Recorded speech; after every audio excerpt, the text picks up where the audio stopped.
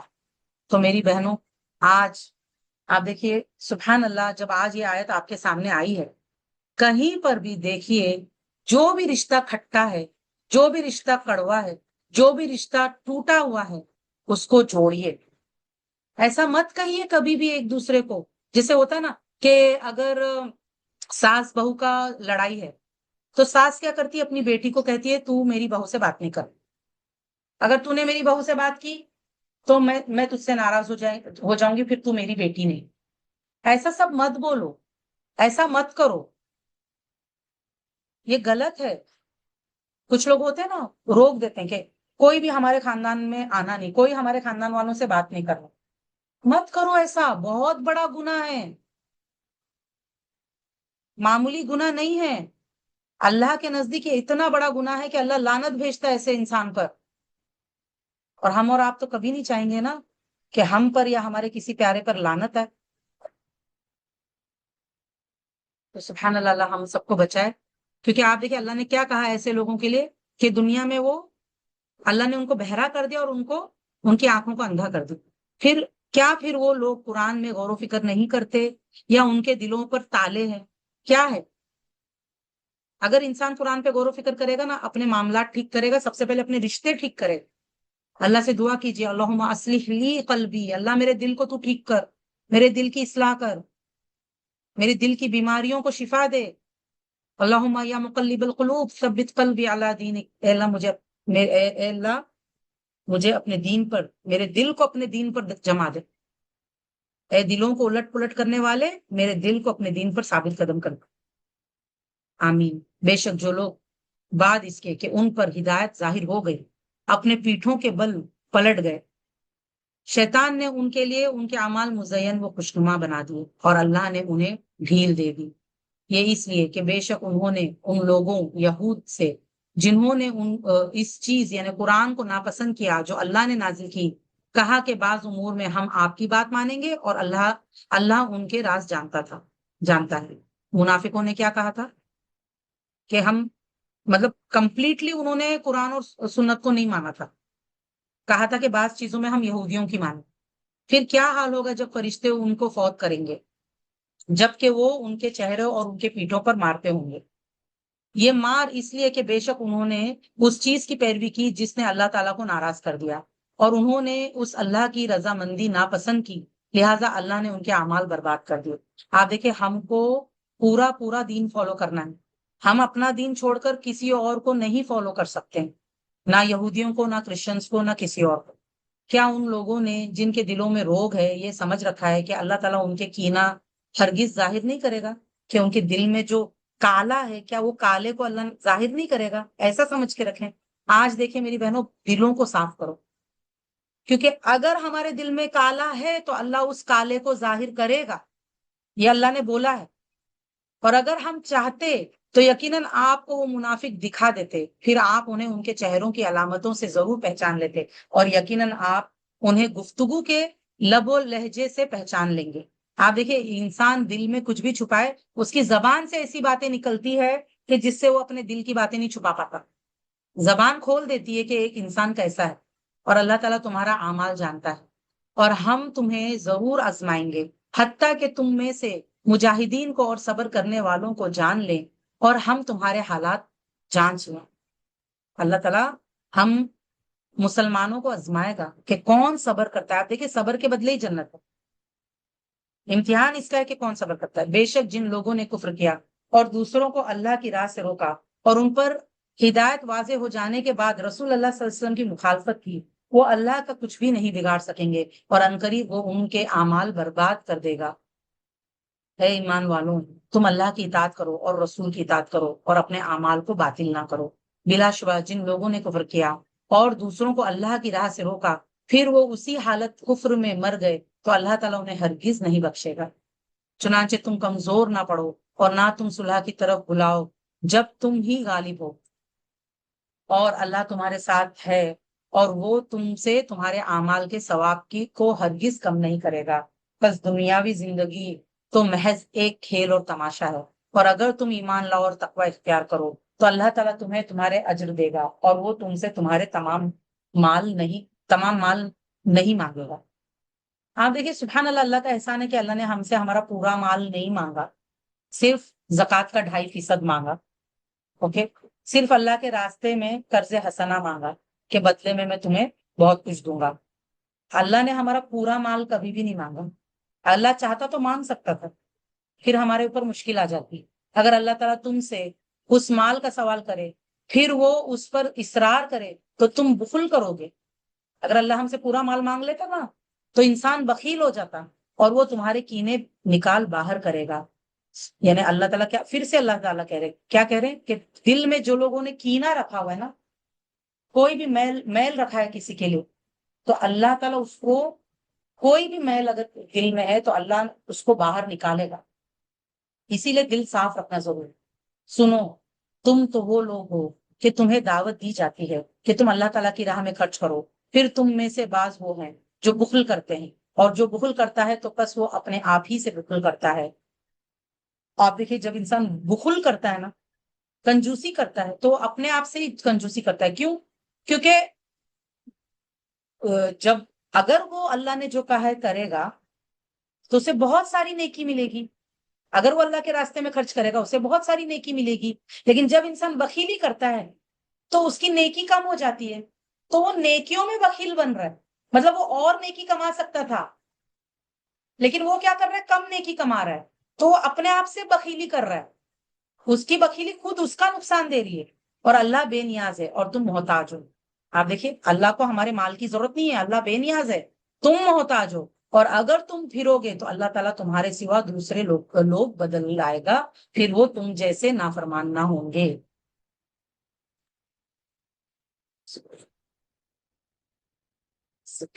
کہاں پر آدھا پارا ہو رہا ہے ہمارا؟ میں آدھے پارے تک پڑھ دیتی ہوں انشاءاللہ، تاکہ اگر کچھ رہا ایکسپلینیشن میں کل کر دوں گی انشاءاللہ۔ صرف ابھی میں ترجمہ پڑھ رہی ہوں۔ سورہ فتح، بسم اللہ الرحمن الرحیم۔ اے نبی صلی اللہ علیہ وسلم، بلا شبہ ہم نے آپ کو فتح مبین دی۔ یہ صلح حدیبیہ کے بارے میں، جو 6 ہجری میں نبی صلی اللہ علیہ وسلم کو خواب میں آیا تھا عمرہ کرنے کے بارے میں۔ تو آپ صلی اللہ علیہ وسلم 1400 صحابہ کے ساتھ عمرہ کے لیے نکلے تھے، لیکن کافروں نے روک دیا تھا اور اس سال عمرہ کرنے نہیں دیا۔ تو اس موقع پر وہاں پر صلح ہوئی تھی کہ 10 سال مسلمان اور کافر آپس میں جو ہے جنگ نہیں کریں. اوکے, کافر جو ہے مسلمانوں سے جنگ نہیں کریں گے. اس کو اللہ نے کیا کہا ہے؟ فتحم مبینہ. جبکہ جو صحابہ تھے وہ بہت غمگین تھے کہ عمرہ کرنے نہیں دیا گیا, اور اس سے پہلے ہسٹری میں کبھی ایسا نہیں ہوا تھا کہ کوئی احرام میں آیا ہو اور ان کو عمرہ کرنے سے روکا گیا ہو. تو صحابہ بہت غمگین تھے اور ان کو ایسے لگ رہا تھا, اور جو صلح ہوئی تھی اس میں پلہ کافروں کا بھاری تھا, تو مسلمانوں کو بہت دکھ ہو رہا تھا کہ یہ کیا ہوا ہمارے ساتھ. اوکے, تو اللہ نے اس کو کہا کہ یہ کھلی کامیابی ہے. آپ دیکھیے کبھی کبھار نا, اور یقین جانیے یہ آپ کر کے دیکھیے کہ کبھی کبھار نا انسان کو نا بیٹل ہار جانا چاہیے وار جیتنے کے لیے. اوکے, ایون سبحان اللہ, اگر ہم چھوٹا جھگڑا وہی ختم کر دیتے ہیں نا, درگزر سے کام لیتے ہیں, تو بڑا جو جنگ ہوتا ہے نا وہ رک جاتا ہے. اور وہ جو چھوٹا لڑائی جھگڑا ہم نے ہارے ہوتے ہیں, اصل میں ہم جیت جاتے ہیں. کیوں؟ کیونکہ ہم نے وہ بڑی جنگ ہونے سے روک دی. بہت سے لوگ یہ سمجھتے نہیں. بہت سے لوگوں کو لگتا ہے کہ میں ہار گئی تو مطلب اللہ میرے ساتھ نہیں ہے. نہیں, ایسا نہیں ہوتا ہے. بہت دفعہ نا وہ ہار ہی آپ کی جیت ہوتی ہے. بظاہر لگتا ہے کہ آپ ہارے ہو, لیکن اصل میں وہ آپ کی جیت ہوتی ہے. اوکے, تو اے نبی صلی اللہ علیہ وسلم, بلا شبہ ہم نے آپ کو فتح مبین دی تاکہ اللہ تعالیٰ آپ کے لیے آپ کی اگلی پچھلی ہر غلطی معاف کر دے. آپ دیکھیں اس آیت سے ثابت ہوتا ہے کہ آپ صلی اللہ علیہ وسلم کی اگلی پچھلی ساری غلطی معاف. اوکے, اور آپ پر اپنی نعمت پوری کرے اور آپ کو صراط مستقیم کی ہدایت دے, اور تاکہ اللہ آپ کی بڑی زبردست مدد کرے. وہی ہے جس نے مومنوں کے دل میں تمانینت سکینت بیسکلی, اوکے, جو تمانیت ہوتی ہے, اور تسکین نازل کی تاکہ ان کے ایمان میں اور مزید ایمان کا اضافہ ہو. ایمان میں ایمان کا اضافہ, آپ دیکھیں ایمان بڑھتا ہے ایسے سارے موقعوں پر. اور آسمانوں اور زمین کے سب لشکر اللہ ہی کے ہے. اللہ تعالیٰ خوب جاننے والا, خوب حکمت والا ہے. یہ سب اس لیے کیا تاکہ وہ مومن مردوں اور مومن عورتوں کو ایسے باغات میں داخل کرے جن کے نیچے نہریں بہ رہی ہیں, وہ ان میں ہمیشہ رہیں گے, اور تاکہ ان سے ان کی برائیاں دور کر دے. اور یہ اللہ کے یہاں بہت بڑی کامیابی ہے. آپ دیکھیں اللہ تعالیٰ صحابہ سے راضی ہو گیا ماشاءاللہ, کیونکہ اس موقع پر انہوں نے یہ وعدہ کیا تھا, نبی صلی اللہ علیہ وسلم سے بیعت کیے تھے کہ ڈو اور ڈائی, چاہے ہماری جان چلی جائے لیکن ہم اللہ کے راستے میں جو بھی, یعنی کہ جو اگر کفار سے لڑنا پڑے تو ہم لڑیں گے. اوکے, اور تاکہ منافق مردوں اور منافق عورتوں اور مشرک مردوں اور مشرک عورتوں کو عذاب دے جو اللہ کے متعلق برا گمان کرتے ہیں. بری گردش انہی پر ہے, اور اللہ ان پر ناراض ہوا, اور اس نے ان پر لعنت کی, اور اس نے ان کے لیے جہنم تیار کر رکھا ہے, اور وہ لوٹنے کی بری جگہ ہے. اور آسمانوں اور زمین کے سب لشکر اللہ ہی کے لیے ہے, اور اللہ نہایت غالب خوب حکمت والا ہے. اے نبی صلی اللہ علیہ وسلم, بلا شبہ ہم نے آپ کو گواہی دینے والا اور بشارت دینے والا اور ڈرانے والا بنا کر بھیجا ہے تاکہ تم اللہ اور اس کے رسول پر ایمان لاؤ, اور تم اس کی مدد کرو اور اللہ کا ادب کرو, اور تم صبح اور شام اس اللہ کے پاس اور اللہ کی پاکی بیان کرو, یعنی تسبیح کرو. صبح شام کے اذکار کی اہمیت پتہ چلتی ہے.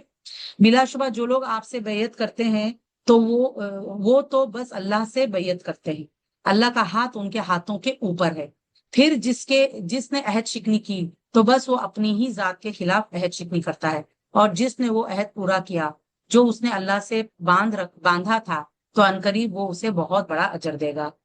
دیہاتیوں میں سے پیچھے چھوڑے جانے والے لوگ آپ سے ضرور کہیں گے ہمارے مالوں اور ہمارے اہل و عیال نے ہمیں مشغول کر دیا تھا, لہٰذا آپ ہمارے لیے مغفرت طلب کریں. وہ اپنے زبانوں سے وہ بات کہتے ہیں جو ان کے دلوں میں نہیں ہے. آپ کہہ دیجئے, پھر کون تمہارے لیے اللہ سے کسی شے کا اختیار رکھتا ہے اگر وہ تمہیں کوئی نقصان پہنچانا چاہے یا کوئی نفع دینا چاہے؟